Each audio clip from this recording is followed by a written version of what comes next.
Hello everyone. तो आज हम एक क्वाड्रेटिक इक्वेशन का जेई का पीवाईक्यू यहाँ पर सोल्व करने वाले हैं। जो पीवाईक्यू कुछ इस तरह है। यहाँ पर सबसे पहले हमें एफ एक्स दिया हुआ है। कहता है क्या कि एफ एक्स भी है क्वाड्रेटिक इक्वेशन। तो सब आपको पता होना चाहिए क्वाड्रेटिक इक्वेशन का फॉर्म यह होता है f x equal to x square plus b x plus c. तो यहाँ पर क्वाड्रेटिक एक्सप्रेशन और क्वाड्रेटिक इक्वेशन में बहुत लोग को अंतर नहीं पता होता है। तो क्वाड्रेटिक एक्सप्रेशन होता है जिसके साथ उसका लीडिंग कोएफिशिएंट अटैच होता है, और क्वाड्रेटिक इक्वेशन कोई भी इक्वेशन होता है। जैसे देखिए x square plus four x plus three equal to zero, अगर इसके साथ इसका लीडिंग कोएफिशिएंट अगर अटैच है आगे, तो ये जो होता है इसे क्वाड्रेटिक इक्वेशन है। तो यहाँ पर ये जो है इसका लीडिंग कोएफिशिएंट है। तो यहाँ पर एक अकॉर्डिंग टू क्वेश्चन जब हम चलते हैं तो देखिए let f x be a quadratic equation which is positive for all real value of x. यहाँ पर क्या कहा है कि जब भी अगर एक्स का कोई भी हम रियल वैल्यू अगर इनपुट देते हैं यहाँ पर, तो एफ एक्स का जो आउटपुट आएगा वो हमेशा पॉजिटिव होगा। यानी according to question f x जो होगा सो हमेशा greater than zero. F x हमेशा ग्रेटर देन जीरो का दो कंडीशन होता है। कंडीशन एक ही होता है, मतलब वो दोनों को हम लोग इंटरसेक्शन लेना पड़ता है। देखिए a greater than zero and d less than zero. ये भी हमको नहीं पता होगा तो इसका भी हम आपको फिल दिलवाते हैं आखिर। देखिए देखिए अगर ये हमारा एक्स एक्सिस है, ये मेरा वाई एक्सिस है, ठीक है। तो f x greater than zero का तो हमेशा यही कंडीशन होगा। यहाँ पर बना लो, यहाँ पर बना लो, यहाँ पर बना लो, आप कहीं पर भी उसका कोई एक क्वाड्रेटिक इक्वेशन का ग्राफ बना सकते हो। तो सबसे पहले जब ये अपवर्ड पैराबोला है, तो अपवर्ड पैराबोला का तो कंडीशन आपको पता होना चाहिए ए ग्रेटर देन जीरो होना चाहिए।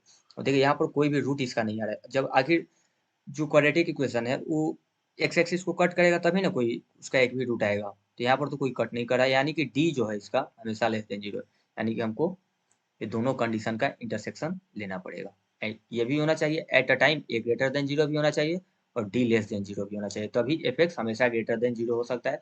अदरवाइज कोई पॉसिबिलिटी नहीं है। तो यहाँ पर देखिए सबसे पहले अकॉर्डिंग टू क्वेश्चन जब चलते हैं तो यहाँ पर हमको जी एक्स का निकाला है। एफ एक्स तो हमारा सिर्फ एक कंडीशन दिया हुआ है। तो जी एक्स इक्वल टू दिया हुआ है कि f x plus f dash of x plus f double dash x. So यहाँ पर देखिए एफ एक्स हमको दिया हुआ है, तो f x x square plus b x plus सी।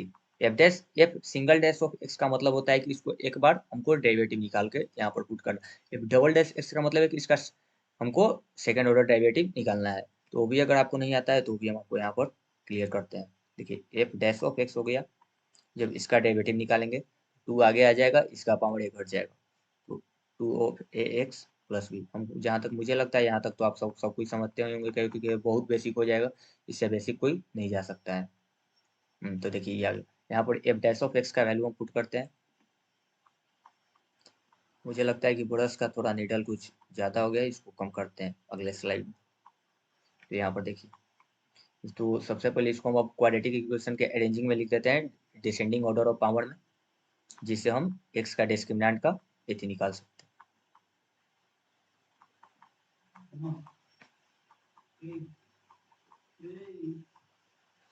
ये हमारा जी एक्स आ गया। ओके, यहाँ तक तो आप लोगों को कोई प्रॉब्लम नहीं होना चाहिए।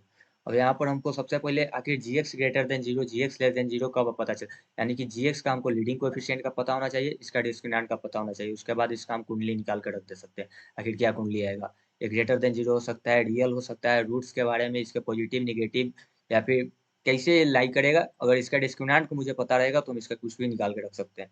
सबसे पहले इसका हम डिस्क्रिमिनेंट निकालते हैं, जी का डिस्क्रिमिनेंट निकालते हैं, बी प्लस टू ए का whole square. B square minus four a c पता होगा। यहाँ पर जो जी है बी है सो बी प्लस टू ए है, यहाँ पर जो ए है सो ए ही है, और बी और जो सी है से b plus two a plus c है। इतना समझ रहे होंगे आप लोग।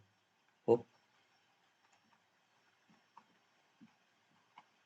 देखिए b square plus four a square minus four a b, ये नॉर्मल एक कैलकुलेशन है भाई, plus four a b minus four a b minus eight a square minus four a c. यहाँ तक तो डन होगा सभी लोगों को। तो यहाँ पर देखिए, यहाँ पर माइनस एट ए स्क्वायर सबको मतलब ए बी सी को एक जगह लिख कर देखते हैं कि वो कितना कैंसिल हो सकता है। तो सबसे पहले इसको कैंसिल कर लेता हूँ, क्योंकि four a b minus four a b कुछ तो शॉर्टलाइज हुआ। यहाँ पर देखिए b square minus four a square minus four a c, इसको हम ऐसे लिख सकते हैं क्या, देखिए तो minus four a square minus four a c plus b square.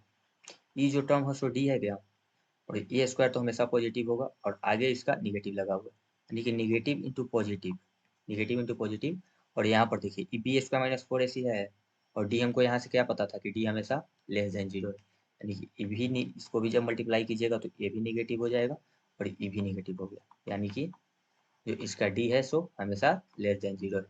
और हमको अब ए का पता करना है, तो इसका भी जो लीडिंग कोएफिशिएंट है सो यही था, इसका भी जो यहाँ पर देखिए, यहाँ पर जो हाईलाइट हम लोग कर रहे हैं यहाँ, इसका भी जो लीडिंग कोएफिशिएंट था यही था लीडिंग कोएफिशिएंट।